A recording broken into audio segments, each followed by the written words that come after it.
What are the arguments in favor of democracy?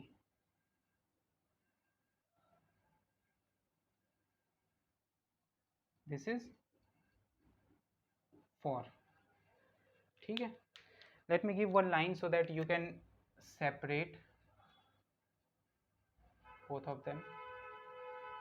Here these are the arguments in favor of the democracy. It is called that democracy is better than all other forms of government because it is the government is accountable and responsible to the citizens. The government is accountable and responsible to the citizens. इसमें भी मैं numbering कर देता हूँ. This is 2. Let me give it with. This is 3. This is 4. This is 5. This is 6. ठीक है, 6 points इधर है. This is 1. Accountable and responsible to the citizen. इसका क्या मतलब हुआ accountable and responsible to the citizen? It simply means that democracy is responsible. मतलब suppose कीजिए कि कोई एक नेचुरल कैलेमिटी आती है, तो जो अदर काइंड ऑफ गवर्नमेंट होते हैं, जैसे मोनार्की हो गई, डिक्टेटरशिप वगैरह हो गई, so they will not be in emotional touch with the citizens. उनके फिजिबिलिटी में जो भी काम होगा, उनके एरिना में, उनके कंट्रोल में जो भी जिस तरह का काम होगा वो लोग उतना ही करेंगे, but they will not take care of citizen as a whole. उनके वो इमोशंस के साथ नहीं करेंगे टच. रिस्पॉन्सिबल गवर्नमेंट मतलब कि they will see, the democratic kind of government will see that what is the real demand, what is the real need of the society. उस तरह से वो problems को address करेंगे और फिर उसके solutions के पीछे काम करेंगे. But this is not necessarily available in other forms of government. तो second we are going to do is it improves the decision making of the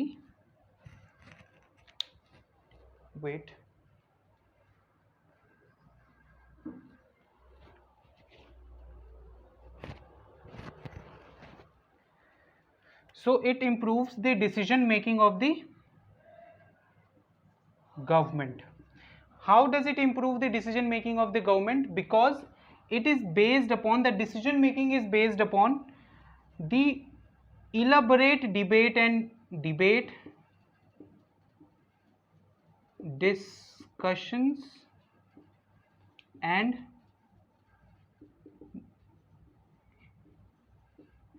deliberations. ठीक है, बहुत सारे डिबेट्स होते हैं, डिस्कशन होती है, डेलिब्रेशन होता है, उसके बाद जाकर के किसी भी डिसीजन को लिया जाता है. इसके बाद थर्ड आर्ग्यूमेंट क्या है डेमोक्रेसी के लिए? It deals with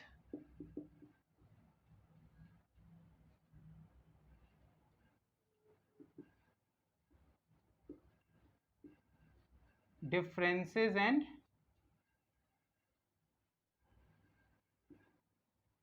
conflicts of society. It deals with differences and conflicts of society. मैं समझाता हूँ ये क्या है. This is the second point, this is the third point.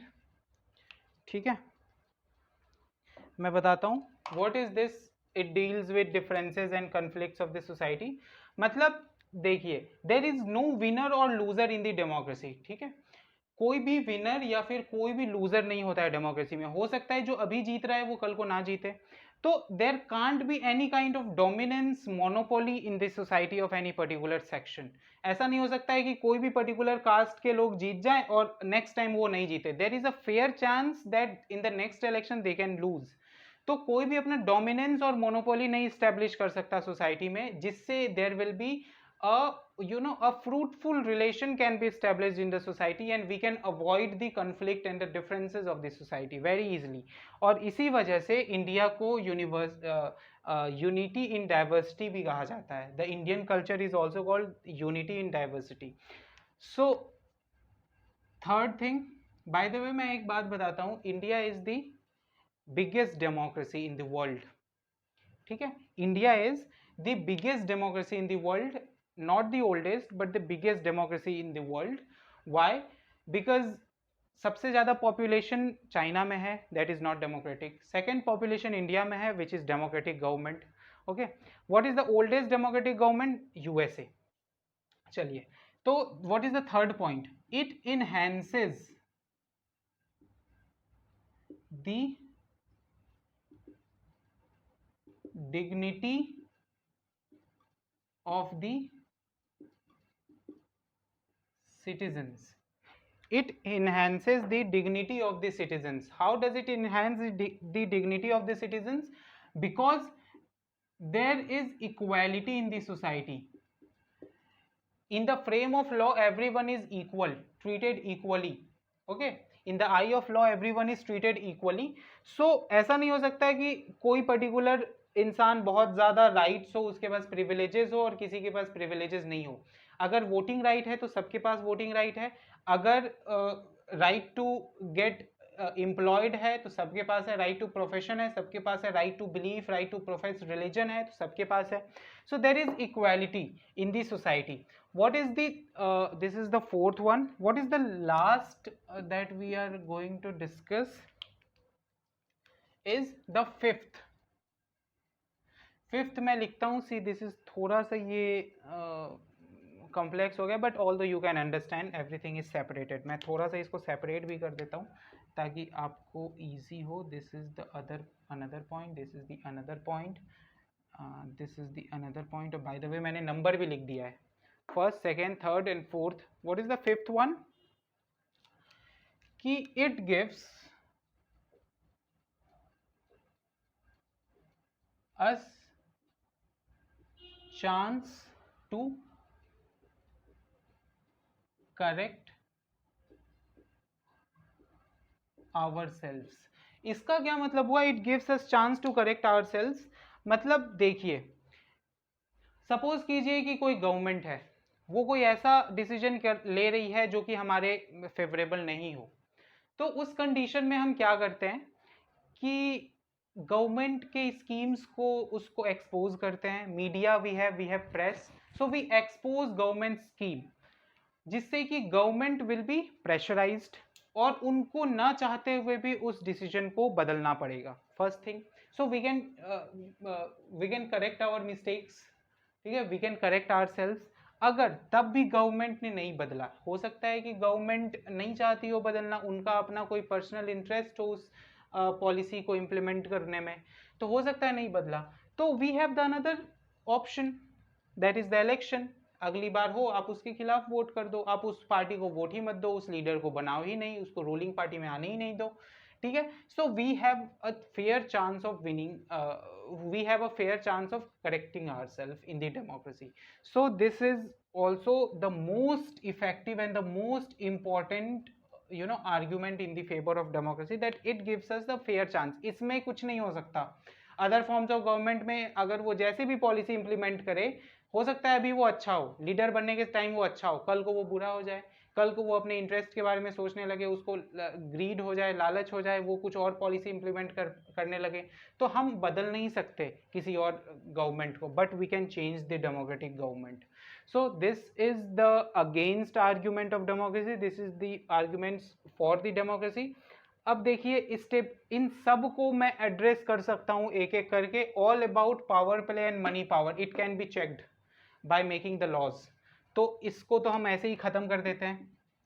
हम लॉज बना करके, we have all the laws, that is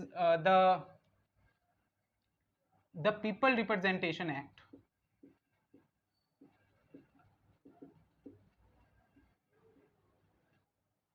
we have the people representation act 1951 और 52, आई डोंट नो एग्जैक्टली. सो इसमें क्या किया था, जो भी मनी पावर वगैरह जो भी इम्प्लीमेंट करता है या जो भी इनकम्बेंसी होती है, उन सबको हम चेक करते हैं. We have laws, strict laws against it, but although कहीं ना कहीं लूप होल्स रह जाते हैं, तो उसको हम चेक कर सकते हैं, no issues. Instability of the government, इसको चेक करने का क्या तरीका है कि we have so many pressure groups. We have pressure groups, we have the provision of opposition, you know, we have many environmentalist human activists जो कि ये चेक करते रहते हैं कि कोई ऐसा इम्प्लीमेंट वो नहीं कर दे स्कीम जिससे कि हमारे सिटीजन को प्रॉब्लम हो. ठीक है, तो we can avoid this, instability को हम थोड़ा सा अवॉइड कर सकते हैं. उसके बाद थर्ड फीचर क्या है, representatives don't know the citizens interest. They are the people who come from the citizens. ठीक है, वो उनको इलेक्ट हम खुद कर रहे हैं. ऐसा नहीं है कि हमारे पास केवल नेशनल लेवल पे we have government, we have decentralized government, state level पे गवर्नमेंट है, और we have Panchayati Raj too. तो पंचायती राज में हम लोग तो डे टू डे लाइफ में अपने मुखिया सरपंच को देख रहे हैं, अपने म्युनिसिपल कॉर्पोरेशन का जो चेयरमैन है उसको देख रहे हैं. तो हम उसके डिसीजन को डायरेक्टली देख रहे हैं, और फिर वो उसको अगर हम इलेक्ट करते हैं तो उसको हम सोच समझ के ही इलेक्ट करेंगे, और रिप्रेजेंटेटिव्स के साथ उनका डायरेक्ट कनेक्शन होगा. तो इस वजह से हम इन दोनों को पहले तो खत्म कर देते हैं, इन दोनों पॉइंट्स को जो इसके अगेंस्ट है कि common people don't know what is good for them. अच्छा, इस पे मैं फिर से एक बार आऊंगा.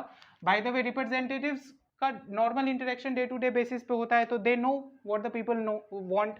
करप्शन को भी चेक किया जा सकता है बाय मेकिंग लॉज, है ना. And we have so many laws, anti corruption law हमारे पास काफी सारे हैं already. Many people is consulted, so there is a delay in the decision making, इसको भी अवॉइड किया जा सकता है. We have direct beneficiary transfer. और बाय द वे मैं एक और बात बता दूं कि जितना ज़्यादा debate and deliberation and discussion होगा किसी पर्टिकुलर टॉपिक पे, उतने ही ज़्यादा उसका जो अच्छी चीज़ें हैं उससे वो निकल करके आएंगी. तो there was one political theorist also, yes he was JS mill only. इन्होंने कहा था कि कोई भी राइट हो नहीं हो, right to speech should be always there. ठीक है, किसी भी सोसाइटी में right to speech is the primary right which should be there. तो राइट टू स्पीच से क्या होता है, जो सबसे एग्जैक्ट और सबसे अच्छी चीज होती है वो निकल करके आती है सोसाइटी में. So this is very very important to have a fair debate and discussion about any topic, जिससे डिसीजन मेकिंग थोड़ी सी डिले अगर हो भी जाए, बट उससे फेयर डिसीजन मेकिंग होती है. So you can note this whole down in your notebook, and we will now start the broader meaning of the democracy. You can note it down. तो friends, ये यहाँ तक हो गया है, तो we will now start the next topic.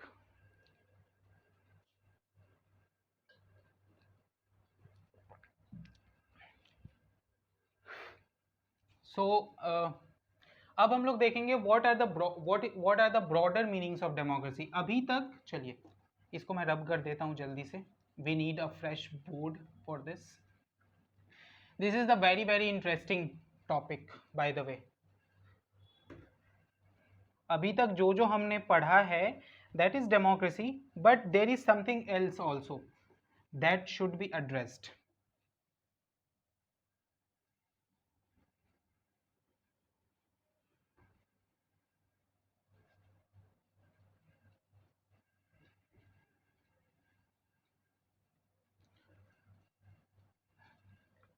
So our next topic is going to be broader meaning of democracy.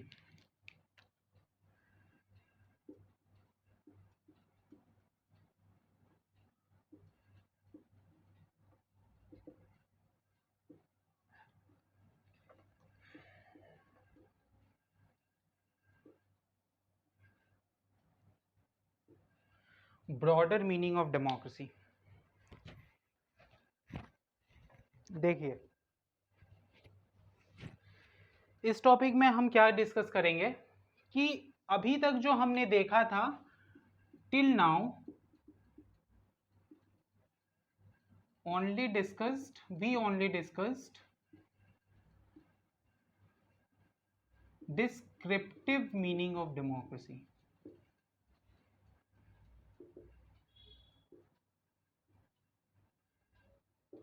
Till now we have only discussed the descriptive meaning of democracy. इसका क्या मतलब होता है? अभी तक हमने देखा कि leader should be elected by the people, है ना, free and fair election, one man one value, ये सारे फीचर्स हमने देखा. ये सब जो है, ये सब द डिस्क्रिप्टिव जो कि हम बुक में पढ़ते हैं, book is definition of democracy. What is the real meaning of democracy? That is very very broad. It is not only, this is not, this can't be taken under the umbrella of government only. Democracy is a kind of value. This is a moral. This is a very very substantial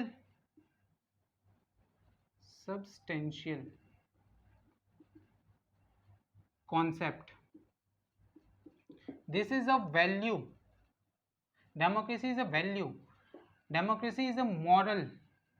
so this is democracy. अब मैं क्या बोलने की कोशिश कर रहा हूँ, हो सकता है आपको थोड़ा समझ नहीं आ रहा हो, मैं बताता हूँ, एक्सप्लेन करता हूँ. देखिए, democracy is not only the government setup और गवर्नमेंट वैल्यूज और type of government, the functioning of the government. यहाँ तक ही डेमोक्रेसी नहीं होती है कि हमने रूलर्स को इलेक्ट कर दिया, दैट्स इट, उसके बाद हमारा काम खत्म.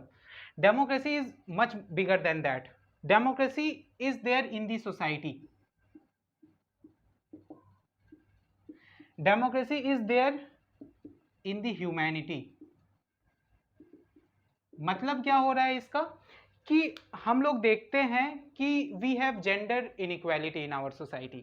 हम लोग देखते हैं we have minority suppression in this society. हम लोग देखते हैं we have child labour in this society.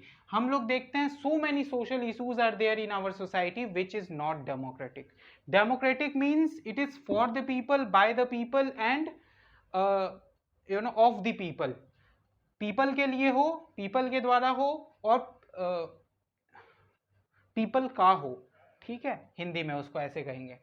So people के लिए जो जो जरूरी है, everything is there in the democracy. For example, education. See this, education, health facility, सब डेमोक्रेसी का पार्ट है. ठीक है, प्रॉपर इंफ्रास्ट्रक्चर,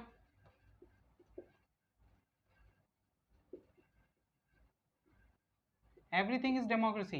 अगर इन सब में से कुछ हो रहा है जो सही से इंप्लीमेंट नहीं हो पा रहा है, then democracy is not working well in the country. ठीक है, there is one saying by one prominent person that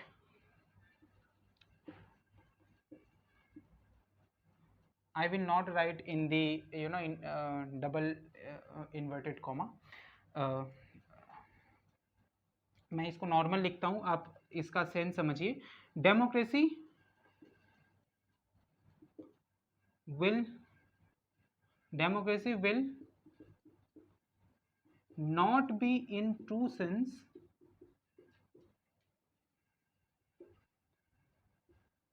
till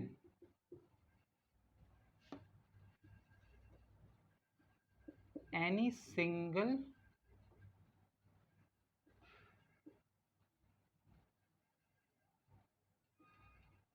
single hungry man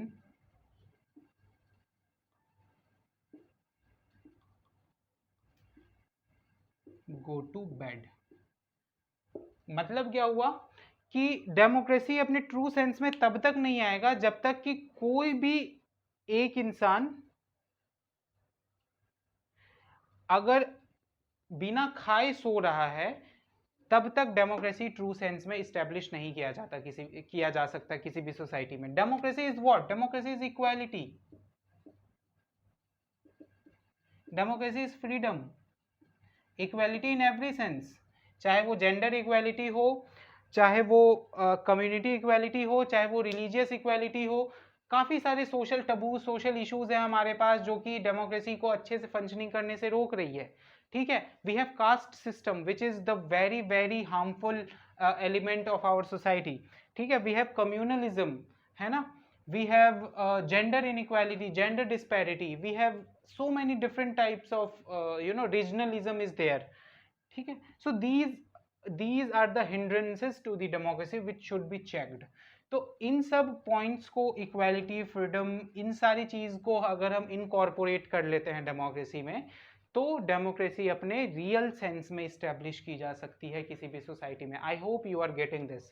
थोड़ा सा कॉम्प्लेक्स कॉन्सेप्ट है, but I think you can, as I have told you, this is, I have try to make it easy, so you can understand by this that it is, till now we have only discussed descriptive meaning of democracy. Substantial democracy is a substantial concept, it is a value, it is a moral. In society this is concerned with the humanity. Democracy is concerned with education also, health facility also, proper infrastructure also, electricity, water availability, many things, etc, etc. Democracy will not be established